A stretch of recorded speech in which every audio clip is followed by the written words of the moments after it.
said when I ran, we're going to build a country from the bottom up and the middle out, not the top down. When the middle does well, the wealthy do very well.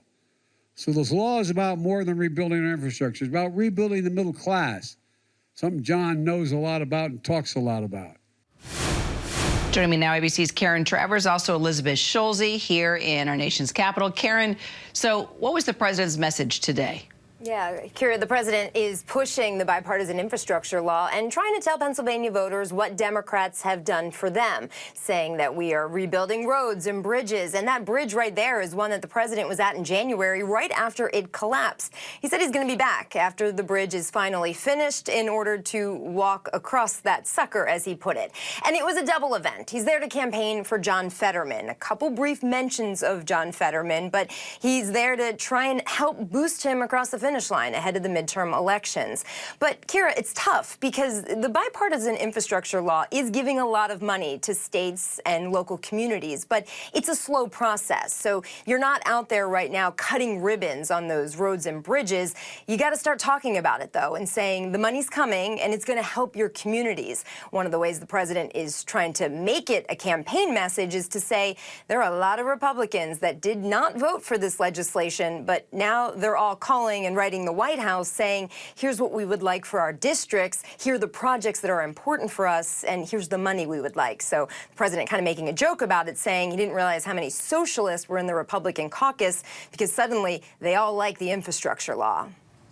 So, Elizabeth, where is it working right now? And are voters seeing any actual impact from the law so far? Just playing off of what Karen just said.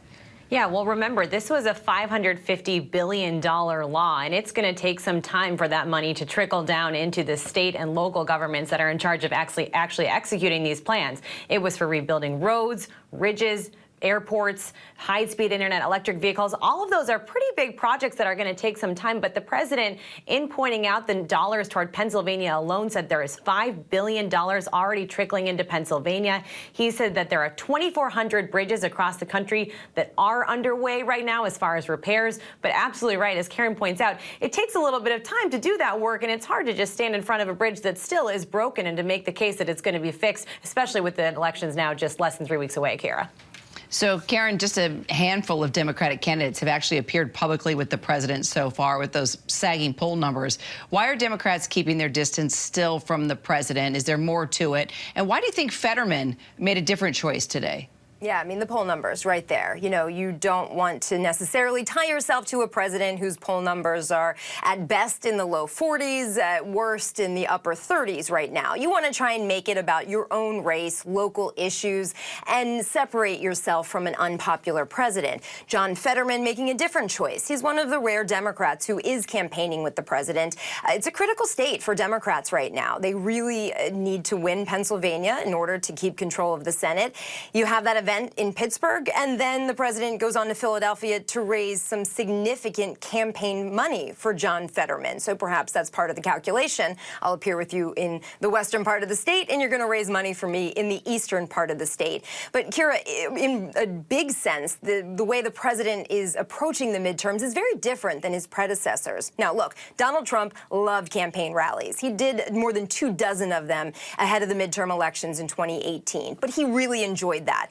Barack Obama did a lot of rallies as well in 2010. This president is not doing that. Even the abortion speech he gave the other day in Washington, that's a speech he could have done out on the campaign trail. Do it in a state where they're voting on abortion. Do it in a state with a battleground Senate race. I asked the White House why not.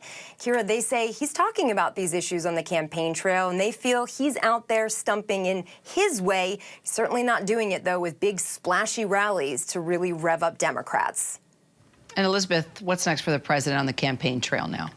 Well, to Karen's point, tomorrow the president's going to speak in Delaware, not exactly a battleground state, pretty solidly blue, just like a lot of the states he's been visiting lately. We do know that he has a trip on the books for the early November in Florida for the gubernatorial candidate who's running a course against Ron DeSantis. A lot of kind of beef back and forth there. The White House says that there are other visits in the works, and the president himself said that he does have candidates contacting him.